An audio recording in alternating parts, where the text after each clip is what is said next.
All right, guys, what's up? I'm out here in the shop today.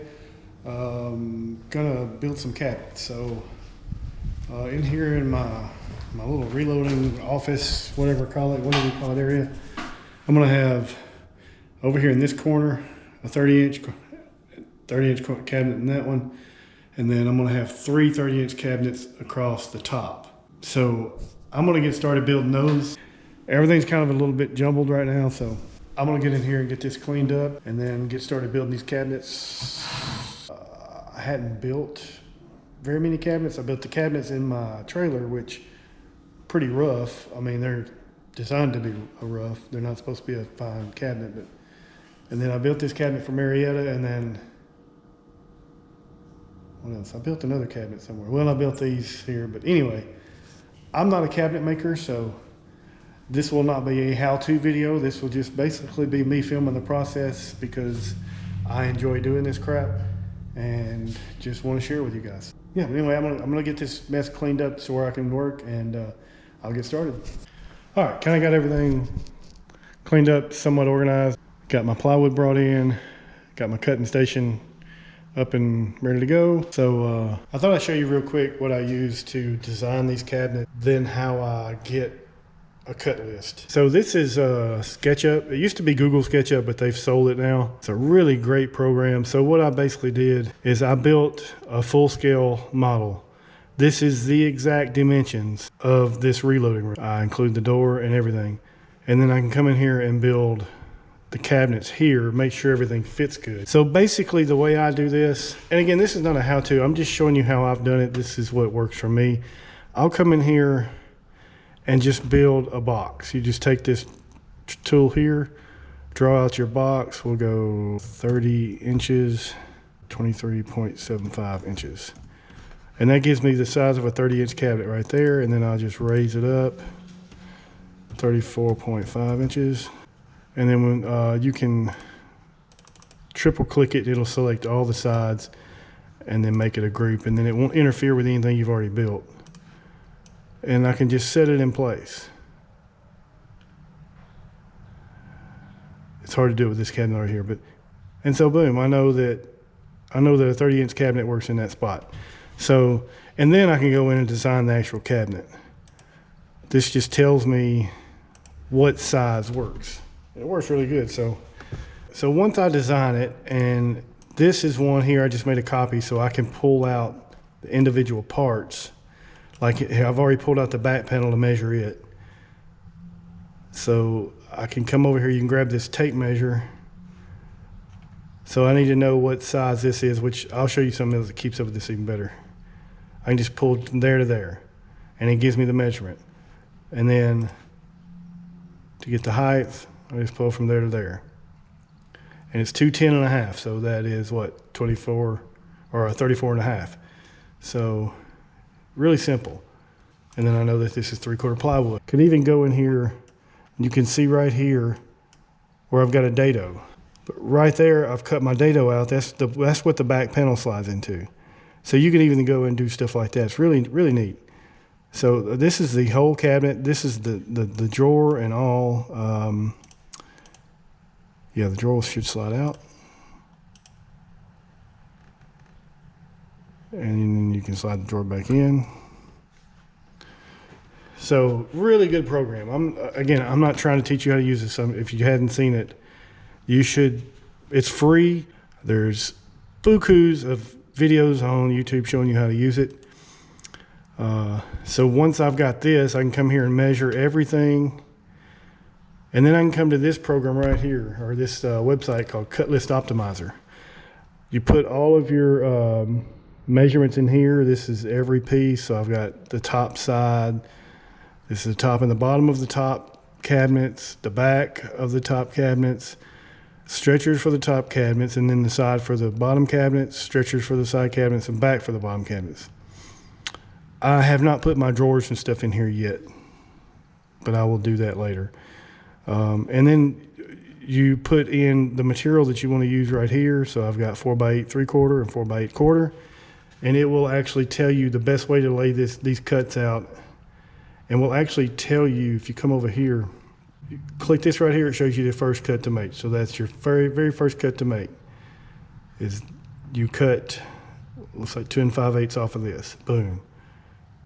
So there's your second cut.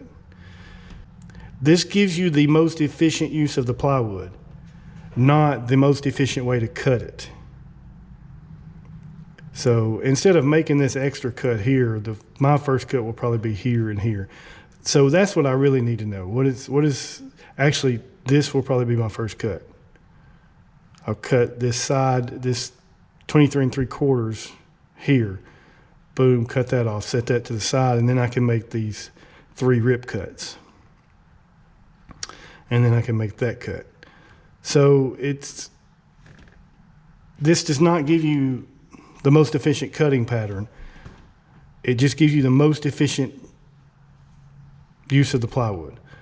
And then you come down here, and this is the other sides and the top and bottom for the top cabinets, and it's got a couple of stretchers here. And then here's my 1/4 ply for the backs. There's a bunch of stretchers on the next piece of 3/4, and some more tops and bottoms. And then 2 more backs, and then all this will be left over, so that'll be for future cabinets. So really, really good program. With what plywood costs today, that's my most important concern, is getting the most out of that plywood. I want to get the most out of each sheet I can, because it ain't cheap. So anyway, I'm going to get started here. I'm not trying to do a how-to. This is not me telling you how to build a cabinet. You'll probably see me screw something up, more than likely. I'm going to really try to take my time and make sure all my cuts are good. I'm going to be using my homemade track saw, which is right here. Or, well, it's my homemade track for my Milwaukee saw.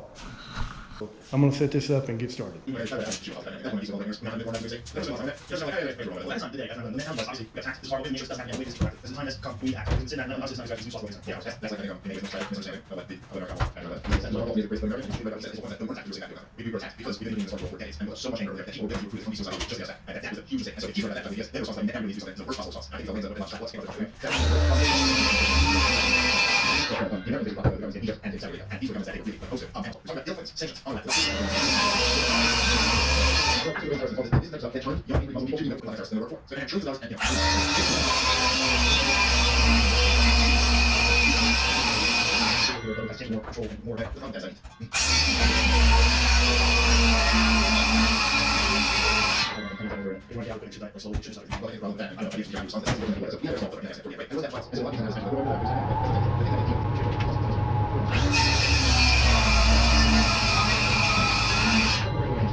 Okay, so I got the first sheet broken down.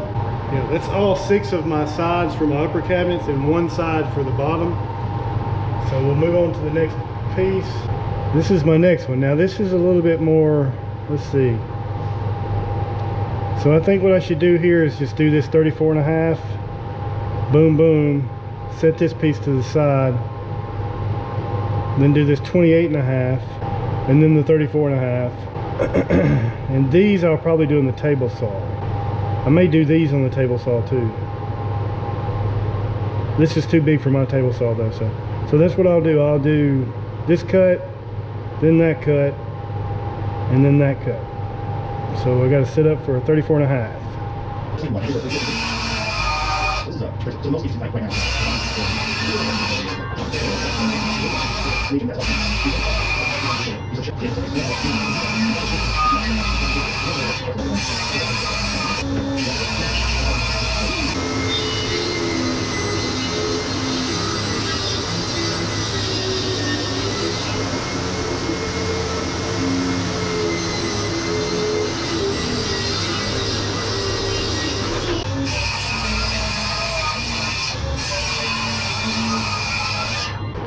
Okay, so there's the second piece down, so I'm going to come down to my third piece on the cut list optimizer here. So this is on my stretchers, Because these pieces up here, well, there's 2 stretchers here. I need to cut those. I'll have to find the offcut there. So these are all my stretchers. So I think what I'll do is I'll make this rip 28.5, rip this whole thing.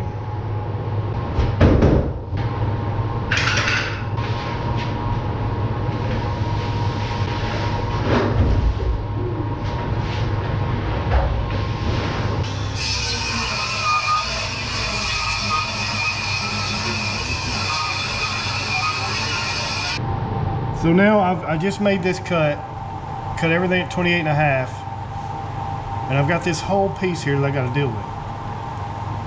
So I've got the table saw set up on 15, so I want to cut these 3 out. But it's going to be very hard for me to handle this whole 8-foot piece. So what I'm going to do, you can see if you come down to here, by the way, this program's really good.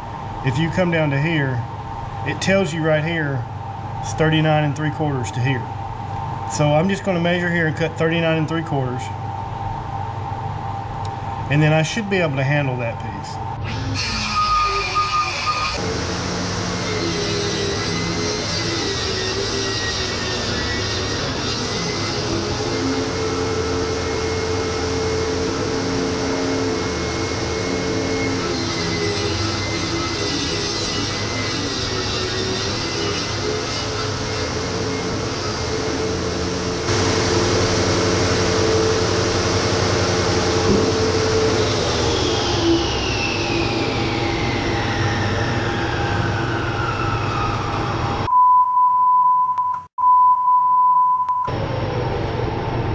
I really got to replace this saw. First of all, it's unsafe. The riving knife is bent, so I shouldn't be doing this. But I kind of reach around and just give it just a little push from the side when I get to it so that it doesn't hang me up. The fence won't stay locked down. It's moved now. Now all my pieces are 15 1/4, so I'm gonna have to go back and recut them. I've only got one piece that's actually 15, which is what I need. So it's really aggravating. I really got to replace this saw.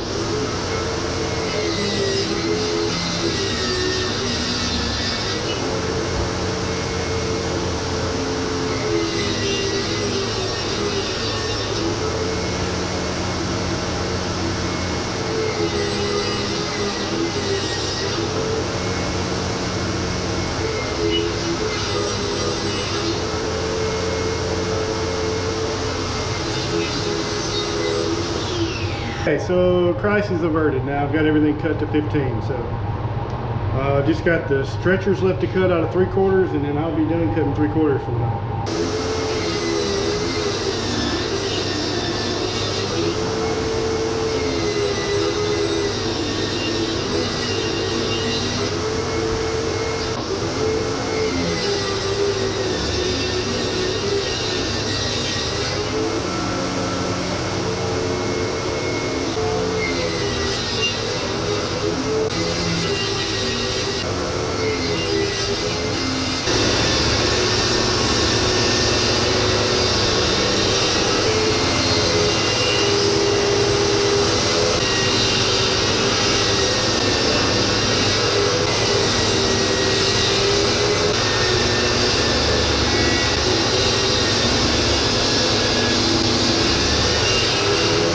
My wife just came and told me supper's ready, so I'm gonna go eat.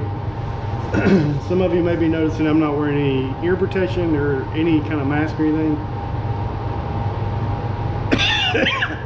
I really should change that. This dust has bothered me a little bit tonight. It never really bothered me too much, but it's bothering me tonight, so I think I'm gonna change that. So if you're out there and you're a safety police, then I get it. I'm gonna fix it. The dust is awful. The dust is awful in here. You can see it in the air. It's just terrible. I've got to do something about my dust collection. Got to. Anyway, I'm gonna go eat. I'll get back to this here in a little bit. Got my supper eaten. Very tasty. My wife's a wonderful cook. So we got 14 stretchers. We need 4 more. This offcut from this first rip that I did a while ago, that 28.5, this offcut should be, this offcut from this piece, I did this first rip at 28.5 earlier. This has got 2 of my stretchers in it. So I need to find this piece. And then I've got to find this piece that was left over from earlier. It should be this whole piece.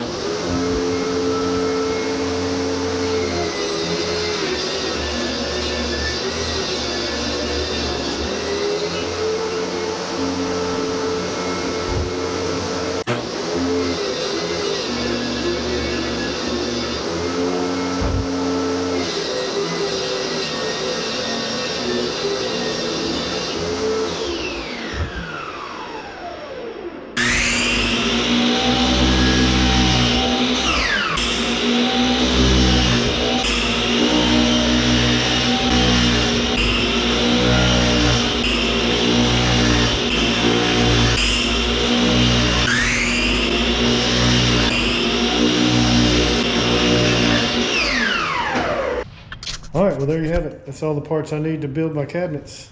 What I need to do now is do a whole bunch of pocket holes and start putting everything together. That's it. All my 3/4 broken down. I will decide on putting the back in it or not. I hope you enjoy this. Again, like I said, this is not meant in any way, shape, or form to be a how-to build cabinets, because I am not a cabinet maker. I'm open to any criticisms, any advice, whatever. Appreciate you watching, and I'll catch you on the next one.